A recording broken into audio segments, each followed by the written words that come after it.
Hey everybody, today we're going to talk about how to create your success action cycle.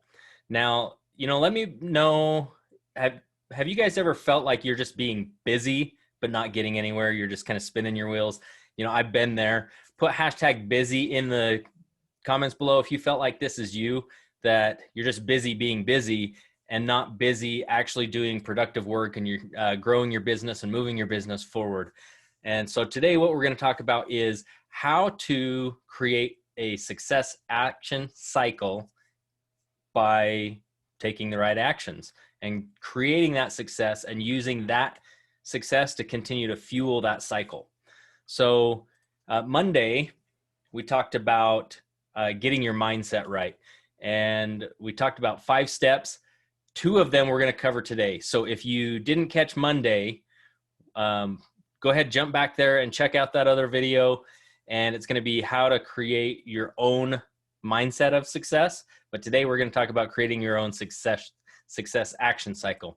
So the first one from Monday, we're just going to briefly go over, and then we're going to jump into the meat and potatoes here. It's know your outcome. Now go participate in that exercise. And once you know what your outcome is and you know how to create that mindset and recall that, think about that moment right now, because the step 2 that you're going to jump into is taking action.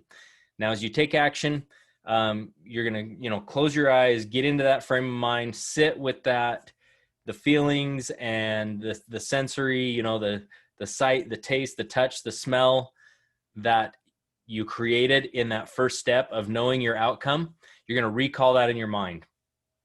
Now, once you have that in your mind, think about the person that just created that success by knowing that outcome, that just achieved that outcome, and think about how they would, how do they approach a problem? How do they behave to get that success that you're looking for? And just remember that only you are responsible for the outcome of your goals. The actions that you are taking, are they just to be busy in your business, to make it look like you're doing work? Or is it the actions that are going to propel your business forward? You got to start with the ones that are going to have the biggest impact. Sorry to say, and I've been here, I've done this before, cleaning the office, creating business cards, setting up a website, a little bit. Those things, they aren't really the actions that are going to propel your business forward. What is going to propel your business forward? Well, you got to have a conversation. You've got to have someone looking at your business, because if nobody's looking, your business isn't going anywhere, no matter how much you clean your office or no matter how many business cards you create. So the key is to get people looking at your business. So the question I like to ask is this task effective? If the task is effective, it's time to get to work. So as you're doing this, a lot of times, let me know in the comments, have you felt like there's too much dependent on you, that you have to do everything or it just doesn't get done? Okay, that's one place of action that's a tough spot to be in. The other side of it is where you are depending on others too much, because when you depend on yourself too much to get everything done, well, I've been here too. Not much gets done. And when you depend on other people to do things, you are completely out of control in your business. You've lost the control aspect, because the only thing that you can control is yourself. What other people do, that's not, you're not in control. You can't force someone to do something. Now, there are awesome ways that you can automate some of these processes and take some of the stuff off your plate. I like to play the give it away game. What can I give away to either technology through automation or to a virtual assistant through automation? But I've got to know that process really well. If you'd like to know more about that, reach out to me, and I've got some awesome resources for that. So let's see.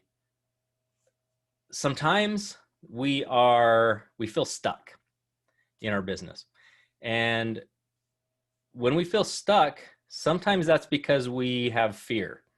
Now, sometimes that's fear of accountability. That's fear of telling people we have a goal that we're not going to meet, like that accountability aspect of it. The even weirder one that I have encountered for myself and other people as I help them build their businesses is fear of success. Now, I never thought that was a thing, but fear of actually achieving something, fear of success, that is a real thing. And a lot of that, you got to get back into those mindset things that we talked about on Monday and really know how powerful you are, how awesome of a story you have to share, how much of a leader you can become and help others achieve the success that they're looking for. And, you know, you just have to work on that mindset every day. I would say that mindset is probably 70% of everything that you're going to deal with. Your challenges is all surrounding mindset. And then you've got to learn some new skills and tools outside of that. But mindset is something you should be working every day. So let me ask you this. What is more important? The tasks that keep you busy or the tasks that propel you to your goals and dreams? Now, that's kind of a rhetorical question. You know, we can all raise our hand and say, yeah, it's the goals and dreams. But do you really believe that? Do you really feel that? And when you really believe that, are you taking the proper actions to get the positive actions towards your goals? So, for example, this year has thrown everybody for a loop.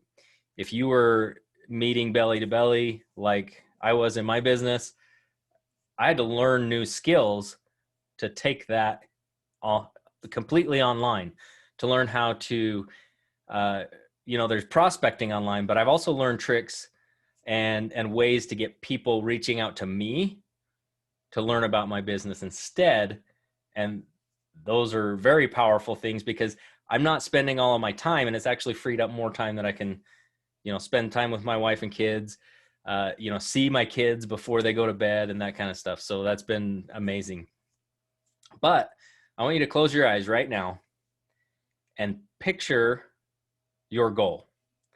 Picture the success, picture your goal, and we're going to do a quick exercise. So have that goal in mind.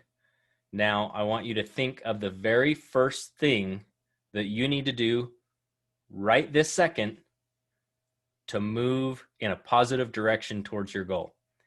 We're going to make a list of things that you need to do. Okay? Open your eyes. You've got that thing in mind. Go ahead, write it below, and let's share in that. Let's have some accountability because this is the awesome thing. Okay? Now, what about step number 2, right? We're making a list, so we're going to make these steps. No. That one thing that you just wrote down, go do it. Soon as this video is over, go do that thing that you just wrote down. That is your next action. And then you just keep doing that. And a series of small steps in a positive direction to your goal, you will eventually get there. All right. So now the mindset stuff we talked about on Monday, the third step was having sensory acuity and being able to have your senses involved and be able to see opportunities surrounding you. If you want to learn more about that, jump back to the Monday video. But we're going to jump into number 4 today, that is having behavioral flexibility. Now, there's a specific reason that I separated these because tip number 5 was operating from a physiological and psychological place of excellence. 1, 3, and 5, it's all around mindset. 2 and 4 that we're covering today, it's all around action steps and actually doing things, putting it into practice. So with having behavioral flexibility, well, that's kind of a weird way to say it. Well, what is behavioral flexibility? And it's not moral flexibility, it's behavioral flexibility. You have your values, you have your morals, you have the things that you are going to hold true to you of who you are, and that's you to your core. I want you to hold on to those things, because that is what makes you you. Is what makes you unique. And just be you. Hold on to those things. But what does behavioral flexibility have to do with the business? Well, I talked about being able to pivot. That we pivoted our business this year. So let's take the example of a car. You're driving down the road and you hit a roadblock. You can see your destination. You know where you want to go, but the current road you're on, there's no way to get there. You hit a block. You hit a path. The pandemic, that threw a big roadblock this year. Especially if you're building your business, talking one-on-one, face-to-face, that is just, big roadblock. But what happens if you reroute and take a different path to the same destination? Are there lots of different roads to the same destination? Absolutely. And that's what I learned when I learned how to take my business online. So if what you are doing isn't serving you, if it's not working for you, instead of saying, well, this isn't working, this isn't going to work, flip that around and say, what might I do differently to get to my goal? It's just taking a little different road. So look for a solution. Become a problem solver. And once you can solve those problems in your business, then you can help other people solve similar problems in their business. You've learned a valuable skill. So having behavioral flexibility is looking for the things that aren't serving you in your business and being open to change. So being open to change up the way you do something, to learn a new skill, to maybe take some different advice than you've been given that's not working for you. And for me, that was going 100% online in my business. And that ability to take it online and to attract people to me without spending all of my time prospecting, that has been a game changer in business. And so one of the things that we would like to do for you, Jill and I, is help you with the same system that we've been learning, and have you come along the journey with us. So I'm going to put in the description of this video the link. You can get a copy of our free 10-day boot camp with our friend Fernie. He's going to be going through the training with you, and that training is going to help you learn how to attract people to you in your business and take you 100% online to pivot and help you get to those goals. So go ahead and check that out. Get access to that 10-day boot camp, and we would love to connect with you and help you know how to best use it in your business. So feel free to reach out to us, and we will get you that information. We can set up a call as well. So get the link, go check out the boot camp, and see how that can help you in your business. And then we'd love to have a chat with you. Have a great night, everybody.